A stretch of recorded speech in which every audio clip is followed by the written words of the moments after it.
Ça nous concerne, deuxième partie avec les 60 ans des SOS Village d'enfants dont vous êtes le fondateur, Gilbert Coteau. Merci d'être avec nous. Vous avez aussi écrit À portée de cœur aux éditions Solar. Et puis à vos côtés, une mère justement de ces villages d'enfants, Catherine Bernard. Gilbert Coteau, ça naît comment ces villages d'enfants? C'est juste après la guerre, on s'aperçoit que les enfants qui ne peuvent pas être aidés par leurs parents sont quasi systématiquement séparés. Il faut faire quelque chose. Voilà, et moi ça m'avait tellement choqué parce que j'ai eu la chance de vivre à Busigny, dans une famille très modeste, hein, qu'on appelait à l'époque dans le monde ouvrier, si vous voulez, mais ça veut dire ils travaillaient, ils avaient l'amour de faire un beau métier. Et puis je suis devenu, à la grande fierté de mes parents et de ma famille, professeur de français dans un établissement technique.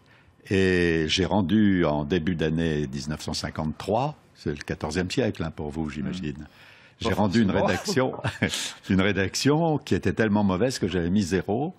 Et l'élève m'a dit, vous m'avez mis 0 parce qu'il était choqué, parce que je suis orphelin.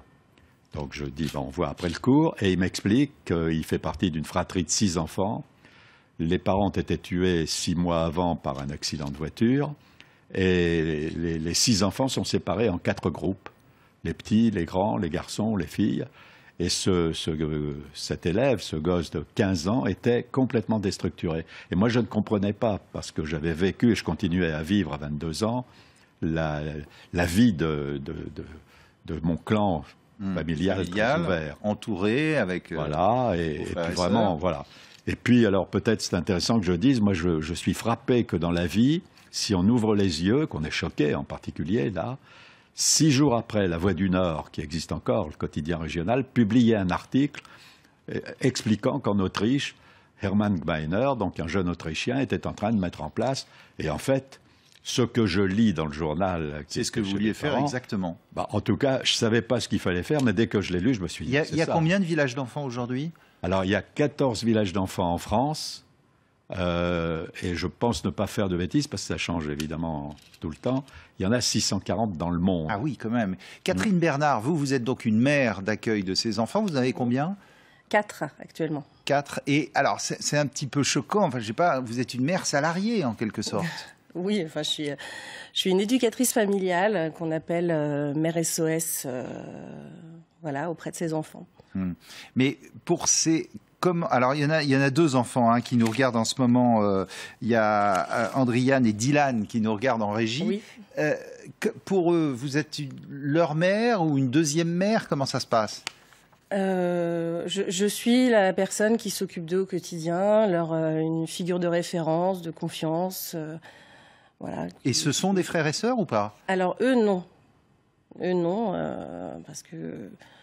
Voilà, la fratrie de l'un d'entre eux est partie dans le sud de la France pour se rapprocher de la maman.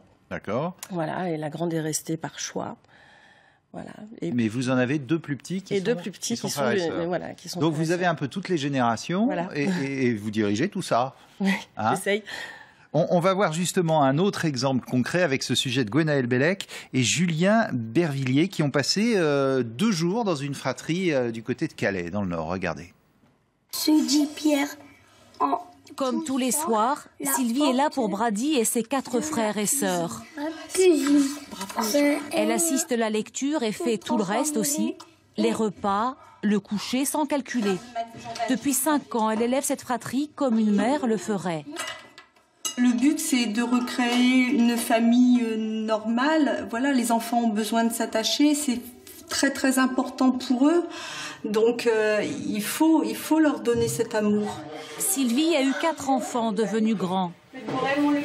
Son métier aujourd'hui, s'occuper de cette fratrie à temps plein, week-end compris. Dans ce lotissement, 10 autres maisonnées sont occupées par des mères SOS, comme elle. Brady et ses frères et sœurs, placés sur décision de justice, ont aussi besoin de voir leurs parents biologiques. Les voici pour leur droit de visite, une après-midi dans un pavillon du village SOS. On aimerait bien les voir un peu plus souvent. On va pas trop se plaindre parce qu'avant on les voyait qu'une fois par mois et que pendant 1h30. Quelques heures de visite et il faudra attendre 15 jours avant de se revoir. Au début c'est difficile Mais après, on s'y fait un peu, donc puis il faut pas pleurer devant eux, donc voilà. Et quel est votre espoir?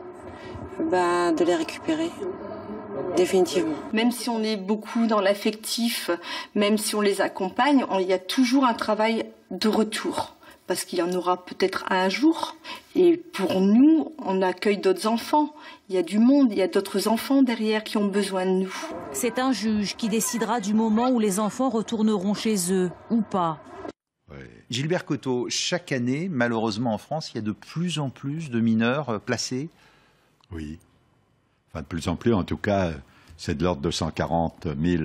140 000 mineurs tous les ans Supplémentaires, si je puis dire. Hein. Ah oui. Donc vous n'en recueillez qu'une infime partie. Bien sûr, bien sûr. Ouais.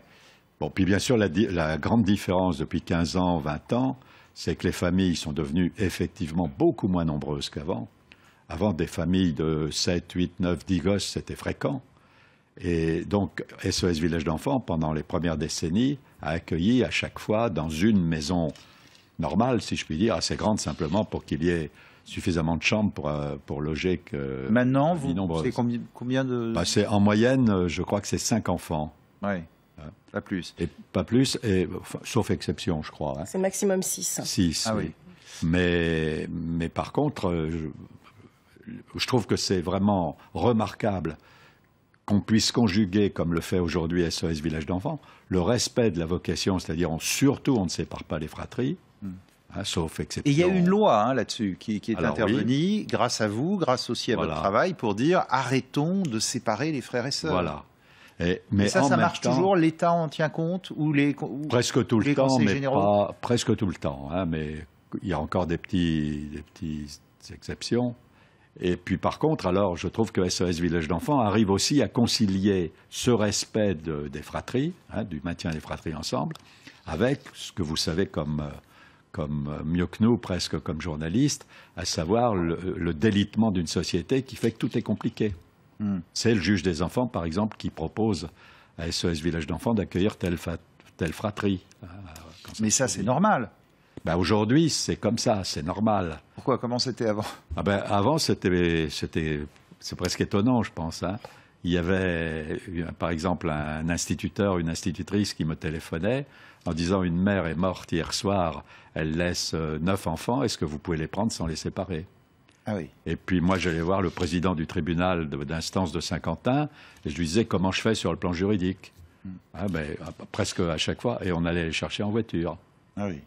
Et donc c'était bon. Puis il y avait une cession de droit de puissance paternelle volontaire de la part du père de famille quand il était vivant. Et je lui disais, vous venez voir les enfants quand vous voulez. Et généralement, ça se passait très bien aussi. On faisait très attention. Catherine Bernard, vous avez aussi vous-même des enfants? Non. Non, voilà. Et comment vous avez voulu rentrer dans ce métier, entre guillemets? Je sais pas. À un moment, j'ai eu envie de me sentir un peu plus utile. Et, vous faisiez quoi avant? J'étais dans la restauration. D'accord. Voilà. Et donc, on vous a proposé de faire ça? Non, j'ai fait des recherches. Je voulais travailler avec des enfants. J'envisageais de faire une formation. Et puis, par hasard, j'ai entendu parler des SOS Village d'Enfants, et là, c'est devenu comme une évidence. Il y a quand même tout un côté affectif qui est énorme par rapport au métier. Comment on gère ça? Se dire, je les adore, mes 4 enfants, mais c'est pas les miens, et je suis là pour les éduquer. Oui, en même temps, on n'est pas des robots, donc effectivement, l'attachement, il existe, il est là, il se crée, et puis tant mieux, parce qu'ils ont besoin de ça. Et après, quand les enfants partent, en général, il y a toujours du lien. Il y a le lien. Vous avez 2 grands-enfants, 16 et 17 ans, pour les 2 plus grands. Vous savez qu'ils vont partir un jour. Ah oui. Donc vous allez les suivre? Oui, s'ils le souhaitent. Voilà. Ce sera à leur choix, j'impose rien. Tout est dans le volontariat, effectivement, des enfants. Et une fois qu'ils partiront, vous en aurez de nouveaux? Oui. Et vous ne pouvez pas les choisir, on vous dit... Non, non, non, mais de toute façon, tous les enfants, bien sûr. Voilà, à partir du moment où ils ont besoin de nous... Votre vie de tous les jours, c'est quoi? C'est les courses, l'éducation, comme n'importe quelle mère? Voilà, plus les réunions, les rapports, voilà. Ah oui, vous avez des rapports à fournir à chaque fois? Oui, les rapports, des écrits sur des choses qu'il faut présenter au juge des enfants, justement. Et quel est votre rapport, vous, avec les parents biologiques, s'ils existent? Alors, tout dépend des parents. Il y a des parents avec qui on peut être en contact, en lien, parce que ça se passe très bien, qui acceptent le placement. Et puis, il y en a d'autres avec qui il vaut mieux pas être en contact, parce que pour eux, c'est assez difficile de voir quelqu'un d'autre, entre guillemets, prendre leur place. Ce qui n'est pas le cas. On remplace jamais les parents.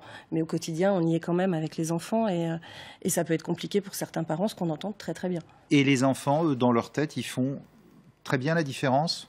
Oui. Oui, oui. Ils ont une maman, un papa, et voilà, nous, on s'occupe d'eux parce que leur maman ou leur papa ne peut pas le faire pour l'instant. Et ils considèrent, par exemple, les 2 petits chez vous comme leurs petits frères ou sœurs? Oui, on a droit à des rencontres assez étonnantes par moment. Ils les aident à faire les devoirs, par exemple, ou dans n'importe quel... c'est possible, ils jouent, ils chahutent. Gilbert Coteau, vous disiez 14 villages d'enfants en France, il en faudrait beaucoup plus? Oui, alors sont maintenant les conseils départementaux qui proposent d'ailleurs la création d'un village d'enfants SOS. C'est eux qui financent? Et c'est eux qui financent une grande partie, je dirais, du fonctionnement, c'est-à-dire du prix de revient de l'accueil des enfants. Donc, ils peuvent être très désireux de voir un village d'enfants créé chez eux, mais en même temps, ils se posent la question, est-ce qu'on va pouvoir financer? Bien sûr. Donc, c'est plus compliqué. La liberté, si vous voulez, de créer un village d'enfants il y a 30 ans, 40 ans, était complète. Aujourd'hui, c'est beaucoup plus... Mais c'est bien parce qu'il y a un rapport, un vrai partenariat, je crois pouvoir l'affirmer, avec les conseils départementaux. Il y a beaucoup plus d'encadrement, c'est beaucoup plus structuré. Voilà. Et ils vous disent tous les ans, on va avoir tant d'enfants à placer, ou comment ça se passe? Non, je crois que c'est au coup par coup. D'après ce que... Là, je réponds d'ailleurs avec prudence, parce que moi, j'ai vécu donc une période qui n'est plus celle-là, même si je reste très motivé. Vous avez été formée, Catherine Bernard, à ce métier? Oui, après en interne. Et vous discutez avec d'anciennes mères ou pour voir comment ça se passe? Oui, et puis, avec mes collègues qui sont... on est des collègues mères? Ben oui, c'est un travail. Et qui sont plus anciennes et qui peuvent apporter leur expérience. Et vous voyez faire ça pendant des années, changer d'enfant, rééduquer, etc. Oui, oui. Et du point de vue de l'affectif, ça vous pose problème ou pas? Vous dites non, je connais les règles du jeu, c'est comme ça? Non, je dis pas que c'est facile tous les jours, mais non, ça me pose pas de problème pour l'instant. Heureuse? Oui. Prêt? Oui. Avec votre famille? Oui. Vous la considérez comme une famille?